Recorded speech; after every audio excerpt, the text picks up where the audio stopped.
ఒక హత్య రెండు కులాలు రెండు పార్టీల మధ్య రాజకీయ ప్రకంపనలు సృష్టిస్తోంది. రాజకీయ అండనో అధికార మదంతోనో స్నేహితుడి ప్రాణం తీసి జైలు పాలైంది ఒకరైతే, ప్రేమించి పెళ్లి చేసుకున్న భార్యా పిల్లలను అనాథలను చేసి కాటికి చేరింది మరొకరు. ప్రస్తుతం ఈ మర్డర్ రాష్ట్ర వ్యాప్తంగా సంచలనంగా మారింది. టీడీపీ నేతలపై కాపు సంఘాల నుంచి ఆగ్రహ జ్వాలలు వ్యక్తమవుతున్నాయి. ఒకప్పటి ఉమ్మడి ప్రకాశం జిల్లా, ఇప్పటి నెల్లూరు జిల్లా దారకానిపాడులో ఈ నెల 2వ తేదీన జరిగిన హత్య రాష్ట్రంలో రాజకీయ ప్రకంపనలు రేపుతోంది. దారికానిపాడుకు చెందిన హరిశ్చంద్ర ప్రసాద్, లక్ష్మీనాయుడు స్నేహితులు. ఇద్దరూ కలిసి వ్యాపారాలు చేసుకునేవారు. తిరుమల శెట్టి లక్ష్మీనాయుడికి సుజాతతో ప్రేమ వివాహమైంది. లక్ష్మీనాయుడు కోసం కాకర్ల హరిశ్చంద్ర ప్రసాద్ ఇంటికి వచ్చేవాడు. ఆ క్రమంలోనే తిరుమల శెట్టి లక్ష్మీనాయుడు భార్యపై కన్నేశాడు కాకర్ల హరిశ్చంద్ర ప్రసాద్. ఆ విషయం గమనించిన సుజాత కాకర్ల హరిశ్చంద్ర ప్రసాద్ ని సున్నితంగా మందలించింది. అయినా పద్ధతి మార్చుకోలేదు కాకర్ల హరిశ్చంద్ర ప్రసాద్. అంతేకాదు, లక్ష్మీనాయుడు భార్య సుజాతను వేధించసాగాడు. విషయం పోలీస్ స్టేషన్ కు చేరడంతో కాకర్ల హరిశ్చంద్ర ప్రసాద్ కి పోలీసులు వార్నింగ్ ఇచ్చి పంపించారు. దీనిని అవమానంగా ఫీలైన కాకర్ల హరిశ్చంద్ర ప్రసాద్ లక్ష్మీనాయుడిపై పగ పెంచుకున్నాడు. దసరా రోజు బ్రదర్స్ పవన్, భార్గవులతో కలిసి రాళ్లపాడు నుండి ఇంటికి వస్తున్న తిరుమల శెట్టి లక్ష్మీనాయుణ్ణి తన ఫార్చ్యూనర్ కారుతో ఢీకొట్టి అత్యంత కిరాతకంగా చంపేశాడు కాకర్ల హరిశ్చంద్ర ప్రసాద్. కారుతో బైక్ను ఢీకొట్టడంతో లక్ష్మీనాయుడు సోదరులైన పవన్, భార్గవులకు కూడా తీవ్ర గాయాలయ్యాయి. వీరిద్దరూ గుంటూరులోని ఓ ప్రైవేట్ హాస్పిటల్లో చికిత్స పొందుతున్నారు. హరిశ్చంద్ర ప్రసాద్ అనే అతను నన్ను ట్రాప్ చేసి నన్ను బాగా ఇబ్బంది పెట్టడం, సెక్షువల్ హారాస్మెంట్ బాగా ఎక్కువైపోయింది సార్. తన మర్దులు వెళ్ళి వాళ్ళ మీద గొడవ పెట్టుకున్నారు సార్. 2 దెబ్బలు కొట్టారు సార్. కొట్టంగా మా మీద కేసు పెట్టారు సార్ గుడ్లూరు పోలీస్ స్టేషన్లో. సెక్షువల్ హారాస్మెంట్ గురించి నేను మొత్తం చెప్పాను సార్.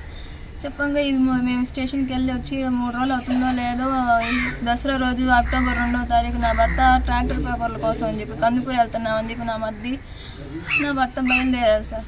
ఏమైందో తెలీదు, అరగంట కల్లా ఆడవాళ్ళందరూ నా దగ్గరకు వచ్చేసి అంత అమ్మాయి అటు కాదు, ఏం కాదు మా అత్త ఫోన్ చేసి నా బిడ్డను పట్టణ పెట్టుకున్నారని.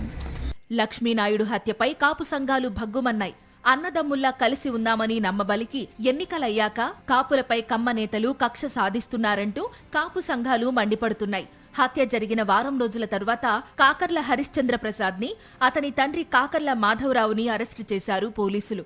తిరుమల శెట్టి లక్ష్మీనాయుడి కుటుంబానికి మద్దతుగా కాపు సంఘం నేతలు నిలవడంతో అధికార పార్టీ నేతలకు నిద్ర పట్టడం లేదు.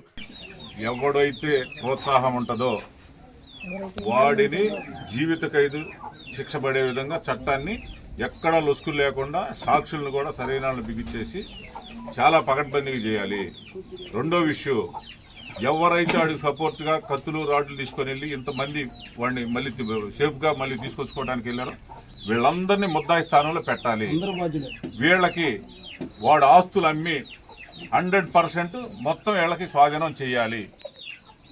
వాడికి శిక్ష పడే విధంగా చేయాలి. రోజుకో కాపు నేత లక్ష్మీనాయుడు కుటుంబాన్ని పరామర్శించడంపై అధికార పార్టీ నేతలు ఆగ్రహంగా ఉన్నారు. లక్ష్మీనాయుడు దశదిన కర్మకు జనసేన నేతలు భారీగా వచ్చారు. టీడీపీ నేతల ఆగడాలను ప్రశ్నించడంతో అధికార పార్టీ నేతలకు మింగుడు పడడం లేదు.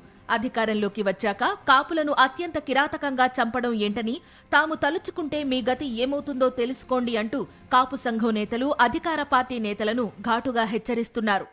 సంఘటన అయితే నిజంగా సభ్య సమాజం తలదించుకునేటువంటి విషయంగా జరిగింది. ఇందులో ఒక క్రూరమైనటువంటి హత్యగానే దీన్ని పరిగణిస్తున్నాము. అలాగే ఈ ఇరు వర్గాల్లో జరిగినటువంటి హత్య వల్ల పసిబిడ్డలు, ముక్కు మొహం తెలియనటువంటి పసిబిడ్డలు భవిష్యత్ అంధకారంగా మారిందన్నమాట మాత్రం 100% వాస్తవం.